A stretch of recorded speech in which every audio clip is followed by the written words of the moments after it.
नमस्कार दोस्तों, study point classes Pushkar में आपका फिर से स्वागत है। हम पढ़ रहे हैं हिंदी साहित्य का काव्यखंड और काव्यखंड में आज हमारा दूसरा पाठ है तुलसीदास। तुलसीदास जी का जीवन परिचय और इनकी रचनाओं के बारे में हमने पढ़ा है पहले वीडियो के अंदर। तो हमने इनका जीवन परिचय पढ़ा है, इसके बाद इनकी रचनाओं के बारे में भी हमने पढ़ा है और पाठ परिचय भी पढ़ लिया है। इसके बाद आज हम तुलसीदास जी द्वारा जो रचित काव्य है उसमें हमारा पाठ्य पुस्तक में आया हुआ है लक्ष्मण परशुराम संवाद। ये रामचरितमानस से आया हुआ है, ये हमने पढ़ा था और रामचरितमानस के बाल कांड से ये लिया गया है। तो आज हम इस पद की व्याख्या करेंगे। तो यहाँ पर जो ये राम लक्ष्मण परशुराम संवाद है, इस संवाद में जो ये पहला पद है इसका एक बार हम वाचन कर लेते हैं। नाथ समुधनु भंज निहारा, होई कौ एकदास तुम्हारा। आयसु कहा कहिए किन मोही, सुनि रिसाए बोले मुनि कोही।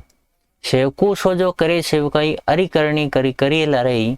सुनु राम जय शिव धनु तोरा, शेष बहु समसो रिपु मोरा। सो बिल गौ बिहाय समाजा, नेते मारे जही सब राजा। सुनि मुनि बचन लखन मुस्काने, बोले परशु धरई ओ माने। बहु धनुई तोरी लड़काई, कबू ने असिर स्कीनी गोसई। ऐ धनु पर ममता कई है तू, सुनि रिसाई के बरगोकुल के तू। रे नर्प बालक काल बस बोलत, तो ही ने समार। सुनु धनुई सम त्रिपुरारी, धनु विदित सकल संसार। तो यहाँ पर जो ये पद आया हुआ है, अब इस पद में सबसे पहले हम कठिन शब्द देखेंगे। तो देखिए इस पद के जो कठिन शब्दों के बारे में एक बार देख लेते हैं। नाथ का अर्थ होता है स्वामी, शंभु धनु का अर्थ होता है शिव का धनुष, भंज निहारा का अर्थ है तोड़ने वाला, होई यानी होगा, कौ यानी कोई, एक यानी एक, दास यानी सेवक, तुम्हारा यानी आपका। तो यहाँ जो पंक्ति आई हुई है, नाथ शंभु धनु भंज निहारा, होई कौ एक दास तुम्हारा। इसमें नाथ का अर्थ स्वामी, शंभु धनु यानी शिव का धनुष, भंज निहारा यानी तोड़ने वाला, होई यानी होगा, कौ यानी कोई, एक यानी एक, दास यानी सेवक, तुम्हारा यानी आपका। आयसु यानी आज्ञा, कहा यानी क्या, कई यानी कई, किन यानी क्यों, मोह यानी मुझे। आयसु कहा यानी आज्ञा क्या है, कई यकीन क्यों नहीं कहते, मोह यानी मुझे। सुनी यानी सुन करके, रिसा यानी क्रोधित होकर के, बोले यानी बोले, मुनि यानी जो परशुराम जी के लिए आया हुआ है, मुनि का अर्थ होता है यहाँ पर ऋषि। कोही यानी क्रोधी, कोही का अर्थ होता है यहाँ पर क्रोधी।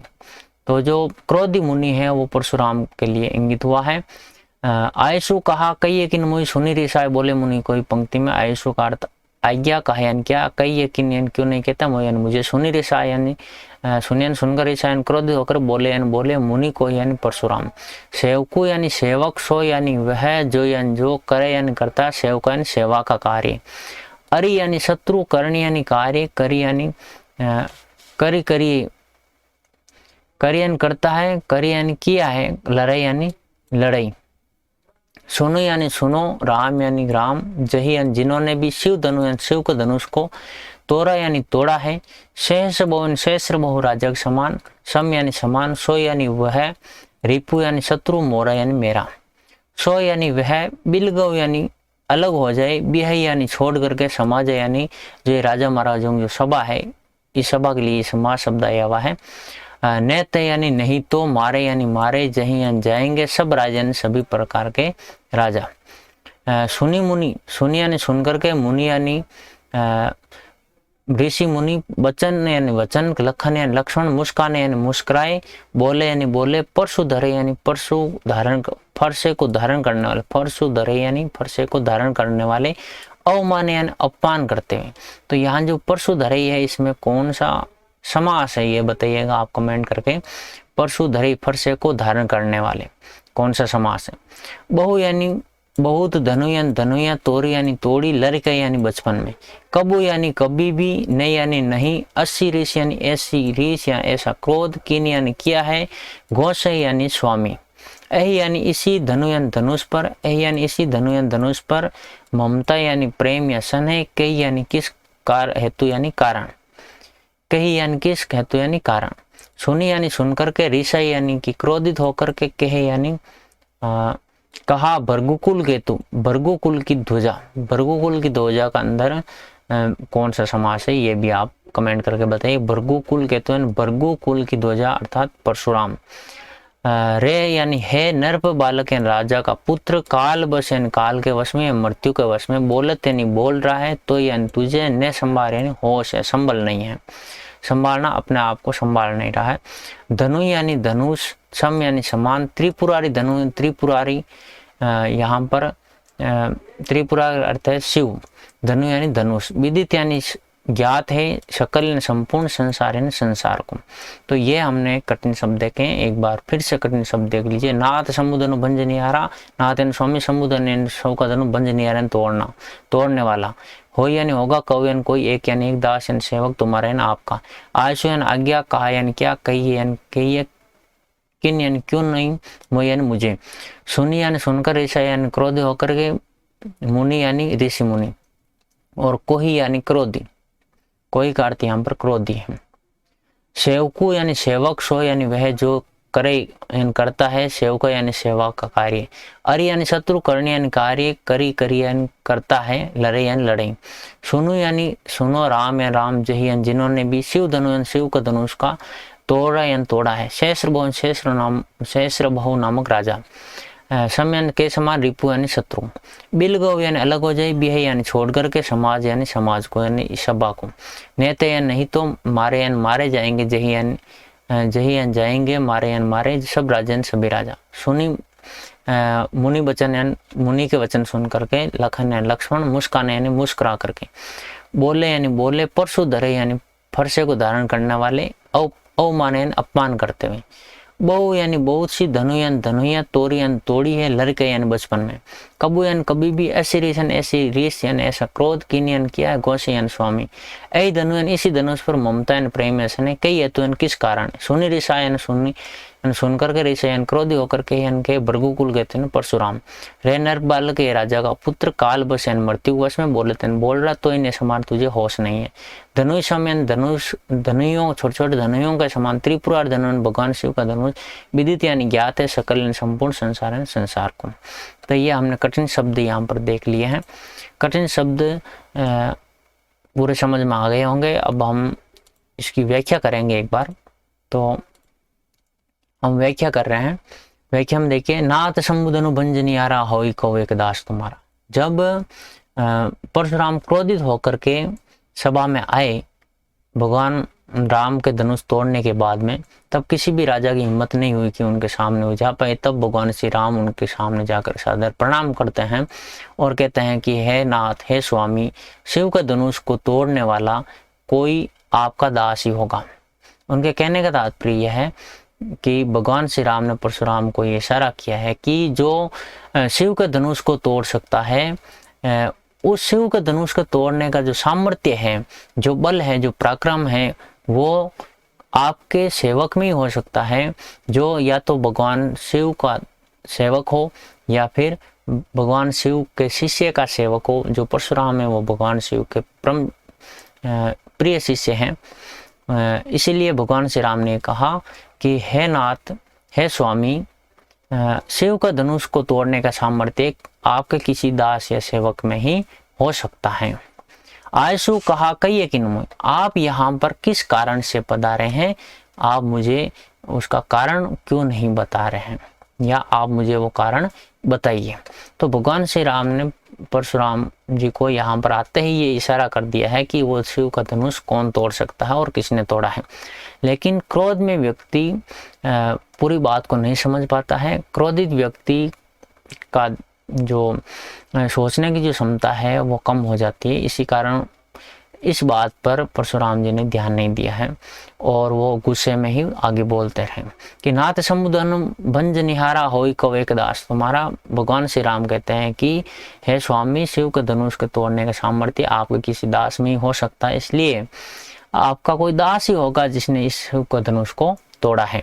आयसु कहा कहिए कि मुई आप यहाँ पर किस कारण पधारे हैं, आप मुझे बताइए और क्या आज्ञा। आयसु कहा यानी आयसु यानी आज्ञा, कहा यानी क्या आज्ञा है, आप यहाँ पर किस कारण से पधारे और हमारे लिए क्या आज्ञा, आप मुझे बताइए। सुनी ऋषायन सुन करके ऋषायन क्रोधित होकर के बोले मुनि को, यानी अत्यंत क्रोधी मुनि अर्थात परशुराम मुनि को ही का अर्थ यहाँ पर परशुराम है।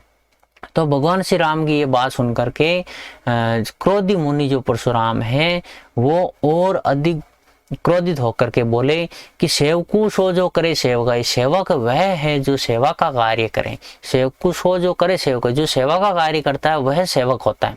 और अरिकर्णी जो शत्रु कर्म करे वह तो लड़ाई करता है। जो शत्रु कर्म करके जो लड़ाई करता है वो सेवक नहीं हो सकता, वो तो परम शत्रु होता है। तो यहाँ पर जो शत्रु कर्म है वो शिव का धनुष को तोड़ना है। जिसने भी शिव का धनुष तोड़ा उसने शत्रु का कार्य किया, और जो शत्रु का कार्य करता है उससे लड़ाई की जाती है, और वो लड़ाई का कार्य करता है, वो सेवा का कार्य नहीं करता। और जो लड़ाई का कार्य करे वो शत्रु है, वो सेवक नहीं हो सकता है। तो यहाँ पर राम की बात का परशुराम जी ने खंडन किया है। सुनो राम जय शिव धनु तोरा। परशुराम जी आगे भगवान श्री राम को कहते हैं, हे राम तुम सुनो, जिन्होंने भी शिव के धनुष को तोड़ा है, सहस्र बहु शमशो रिपु मोरा, वो सहस्र बहु राजा के समान मेरा परम शत्रु है।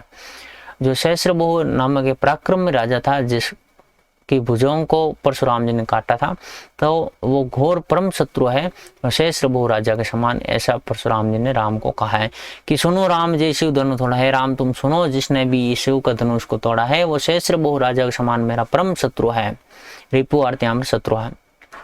सो बिल गई, सो यानी वह बिल गई यानी अलग हो जाए, भी यानी छोड़कर समाज यानी समाज। जो यहाँ पर राजा की जो सभा बैठी हुई है, इस सभा को छोड़ करके वो अलग हो जाए, नहीं तो यहाँ पर बैठे हुए सभी राजा मारे जाएंगे। नेते नहीं तो मारे जाएंगे सब राजा सभी राजा, नहीं तो यहाँ पर बैठे हुए सभी राजा मारे जाएंगे।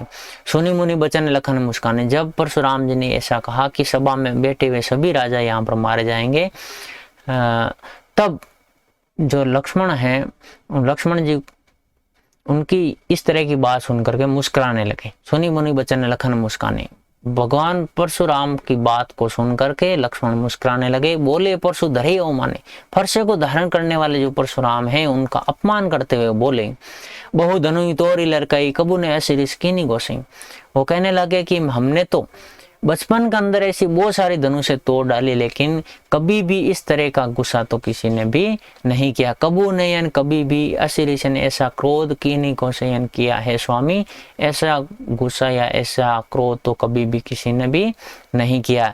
ऐ धनु पर ममता कही है, तो इसी धनुष पर आपका इतना प्रेम इतना स्नेह क्यों है, किस कारण से, वो भी हमें बता दीजिए।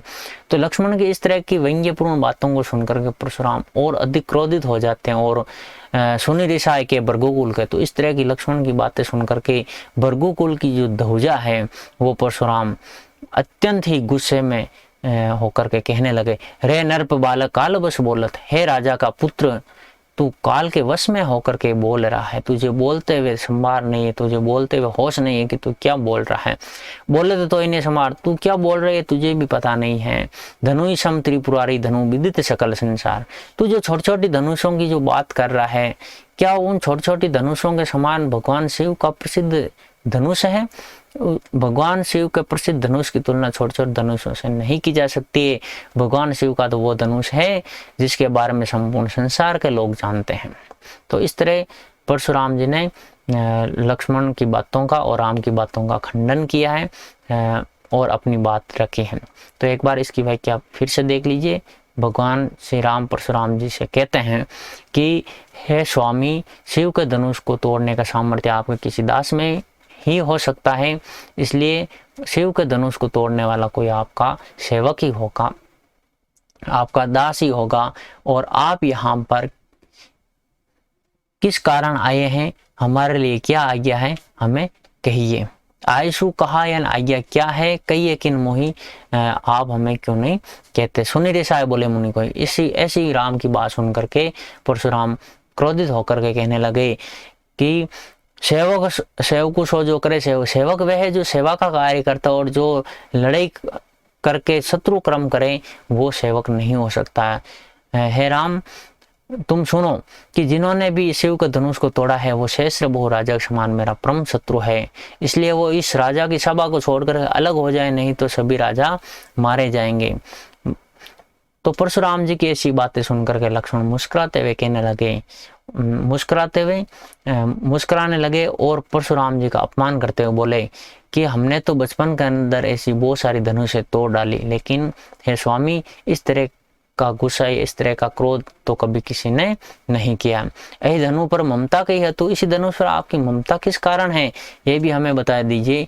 तो इस तरह की लक्ष्मण की बातें सुनकर के भृगुकुल की ध्वजा रूप परशुराम अत्यंत क्रोधित होकर के बोलने लगे कि हे राजपुत्र, तू काल के वश में होकर के बोल रहा है, तुझे बोलते हुए होश नहीं है, संभाल नहीं है, इसलिए तुझे ये पता नहीं है कि छोटी छोटी धनुषों की तुलना में छोटे छोटे धनुषों से शिव का धनुष की तुलना नहीं की जा सकती। शिव का धनुष तो इस संसार में प्रसिद्ध धनुष है और सभी संसार के लोग इसके पराक्रम के बारे में जानते हैं। तो ये हमने व्याख्या की है।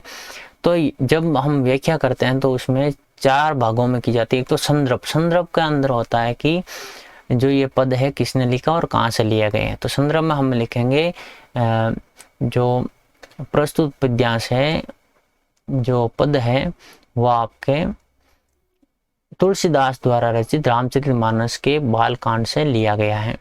तो इसमें क्या कहा गया है, इसमें राम, लक्ष्मण और परशुराम का संवाद दिया गया है, उसके बारे में चर्चा की गई है। यह हम लिखेंगे प्रसंग के अंदर।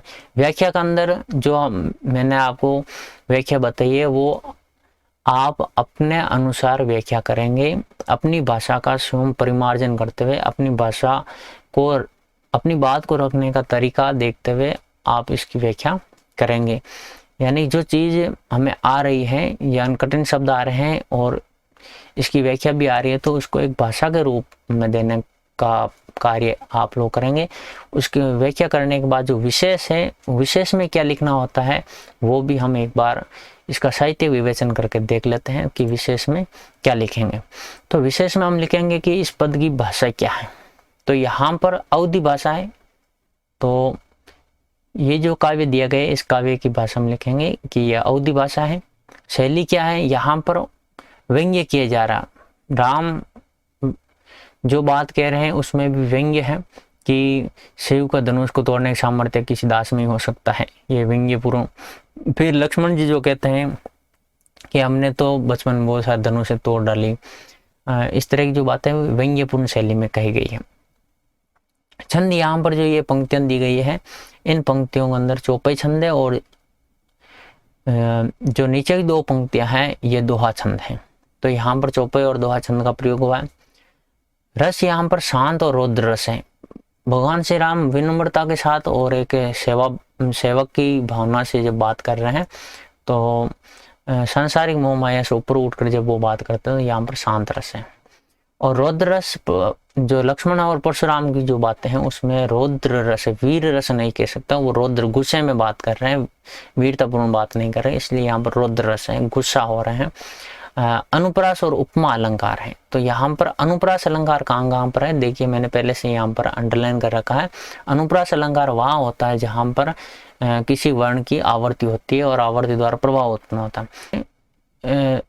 सेवकु सो जो करे सेवकाई, यहाँ पर अनुप्रास अलंकार है। करनी करी करिए लड़ाई के अंदर भी अनुप्रास अलंकार है। सुनि मुनि बचन लखन मुस्काने, यहाँ पर भी अनुप्रास अलंकार है। यहाँ पर एक ही उच्चारण स्थान वाले वर्ण आए हुए इसलिए यहाँ पर अनुप्रास अलंकार है। इसके बाद में हम देखेंगे उपमा अलंकार। उपमा अलंकार कहाँ पर होता है, जहां पर समानता व्यक्त, सहस्र बहु सम सो रिपु मोरा, सहस्र बहु के समान मेरा वो परम शत्रु है।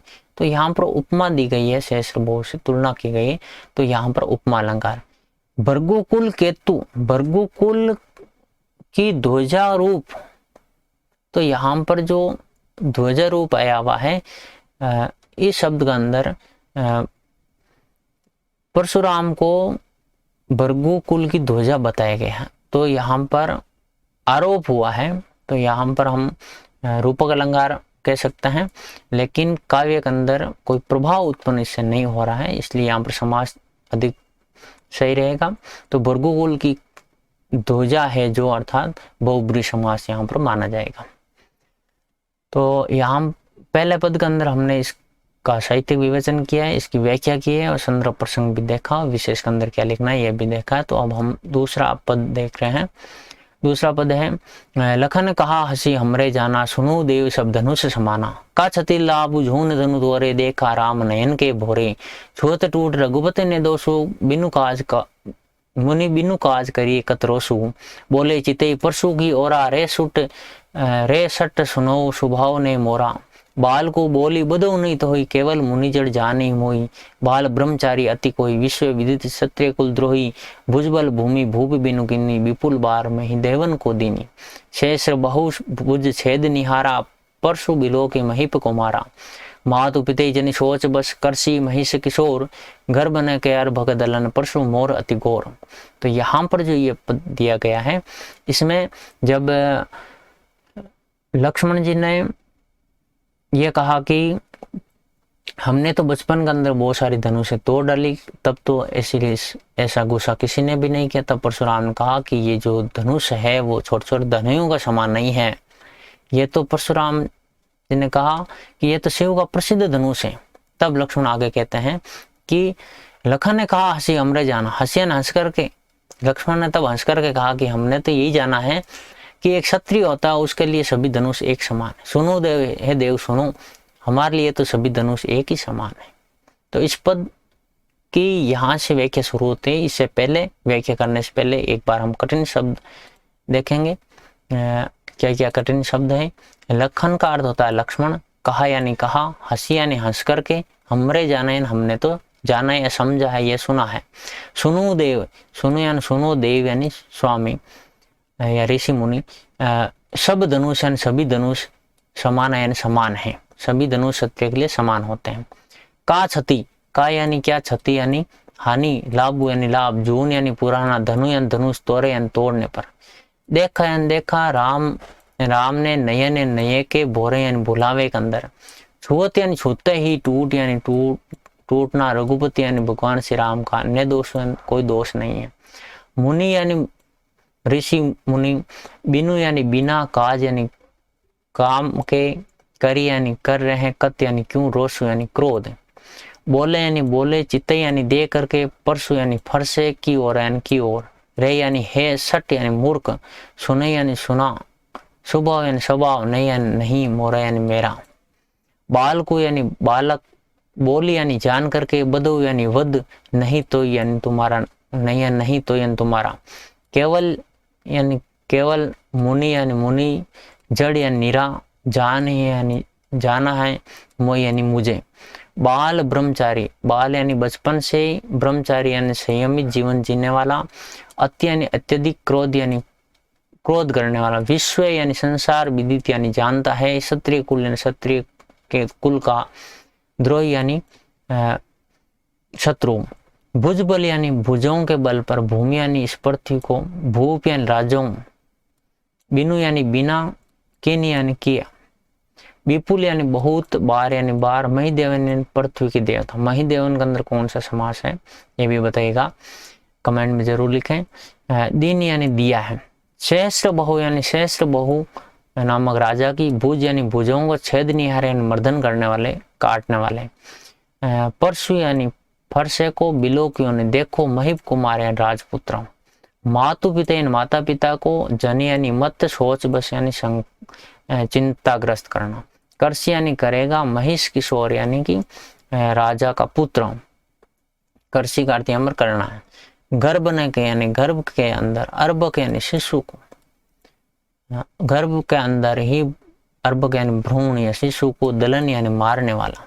फरसु यानी फरसा, मोर यानी मेरा, अति घोर अत्यंत ही भयंकर है। तो ये यहाँ पर कठिन शब्द है। अब हम इसकी व्याख्या करेंगे। तो कठिन शब्द आपने देख लिए होंगे, अब इसकी एक बार हम व्याख्या देखेंगे। देखिए, जब परशुराम जी कहते हैं शिव का धनुष विशेष धनुष है, इनकी इसकी तुलना छोटी छोटी धनुषों से नहीं की जा सकती है, तब लक्ष्मण कहते हैं कि सुनो देव, हे देव आप सुनिए कि हमने तो बचपन से यही सीखा है कि एक क्षत्रिय के लिए सभी धनुष एक समान होते हैं। लखन ने कहा हसी हमरे जाना, सुनो देव सब धनुष समाना। तब लक्ष्मण हंसते हुए परशुराम को कहते हैं कि हे देव, हमने तो यही सुना है कि एक क्षत्रिय के लिए सभी धनुष एक समान होते हैं। का क्षति लाभ जून जनु तोरे। और ये विशेष धनुष था, फिर भी ये पुराना धनुष था, और जब ये पुराना हो गया है और किसी काम का नहीं है, ऐसे ही पड़ा था, तो ये पुराना धनुष टूट जाने पर किसी का कोई लाभ और हानि नहीं है। देखा राम नयन के बुरे, राम ने तो इसको एक नए के बुलावे में देखा था। राम ने तो सोचा था कि ये नया धनुष है, लेकिन ये पुराना धनुष था और कमजोर और जीर्ण शीर्ण हुआ धनुष था, इसलिए इनके छूते ही टूट गए। छुअत टूट रघुपति ने दोषों, जैसे ही इस धनुष को छुआ भगवान श्री राम ने, वैसे ये धनुष टूट गया। इसमें भगवान श्री राम का कोई दोष नहीं है। मुनि बिनु काज करिए कत रोसु, हे मुनि श्रेष्ठ, आप बिना किसी कारण के ही क्रोध क्यों कर रहे हैं। बोले चिते परशु की ओर, जब लक्ष्मण ने इस तरह की बातें परशुराम जी से कहा कि तब उन्होंने अपने फरसे की तरफ गुस्से से देखा, क्रोध से देखा और बोलने लगे। चितयन देखा फरसु की ओर, फरसे की ओर। रेसठ, हे मूर्ख, सुनो स्वभाव ने मोरो, तुमने मेरे स्वभाव के बारे में नहीं सुना।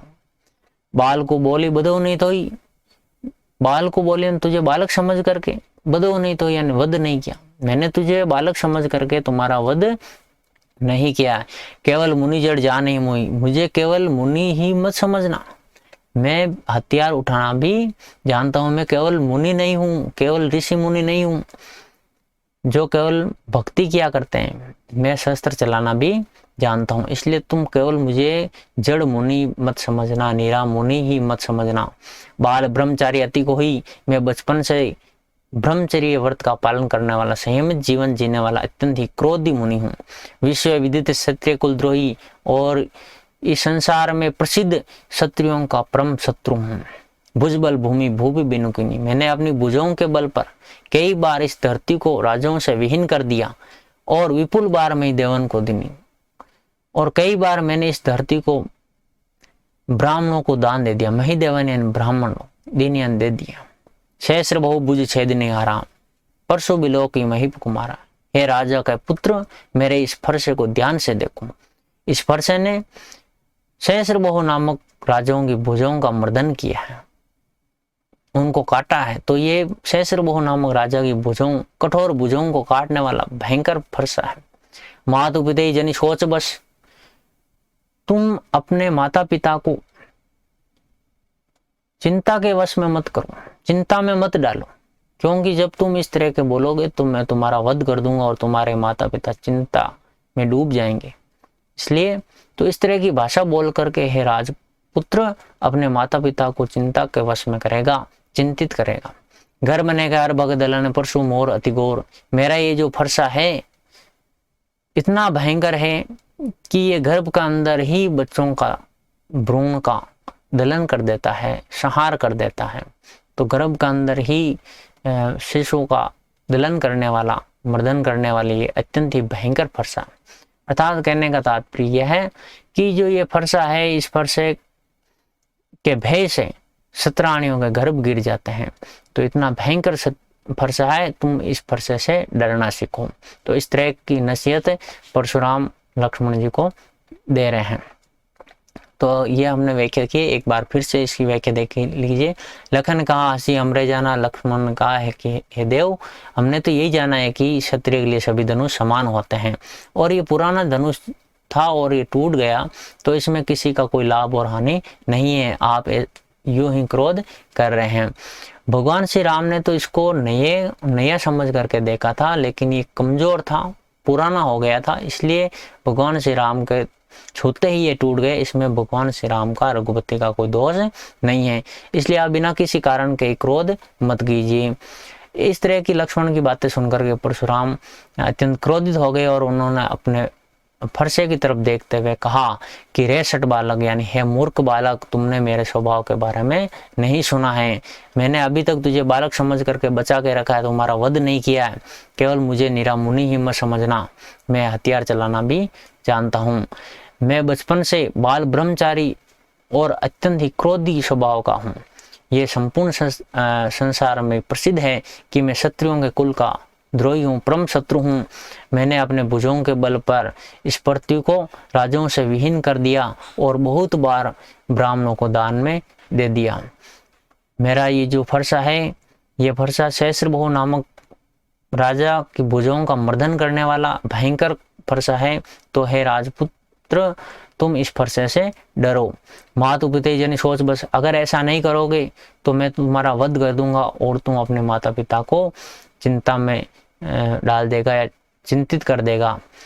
करची महिष किशोर, इस तरह का आचरण से हे राजपुत्र तुम्हारे माता पिता चिंतित हो जाएंगे। मेरा ये जो फरसा अत्यंत ही भयंकर है, ये इस फरसे के भय से शतरानियों के गर्भ गिर जाते हैं, इसलिए मेरे इस फरसे से तुम डरो। तो इस तरह की बातें लक्ष्मण और परशुराम जी के बीच में होती है।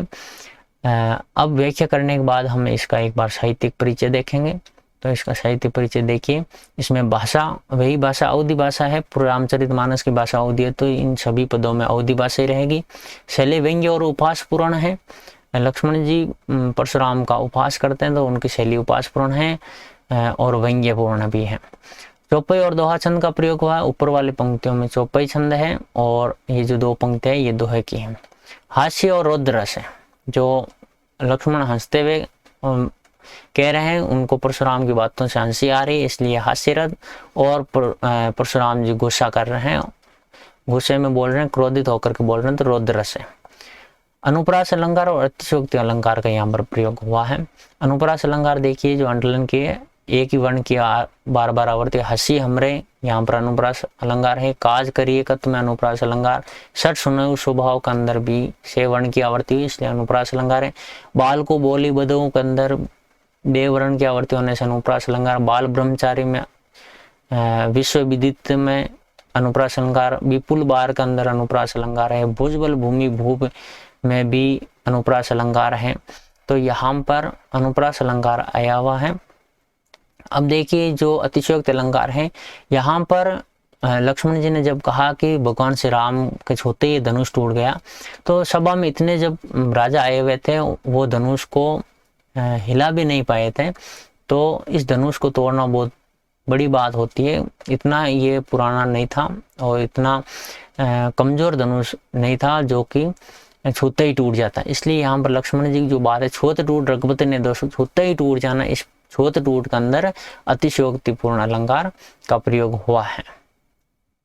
तो यहाँ पर हमने व्याख्या की है।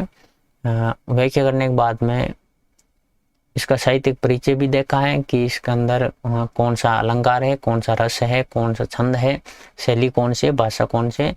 तो आज हम इतना ही पढ़ेंगे, आगे के जो पद हैं हम अगले वीडियो में पढ़ेंगे। तो आज के लिए इतना ही, बहुत बहुत धन्यवाद आप।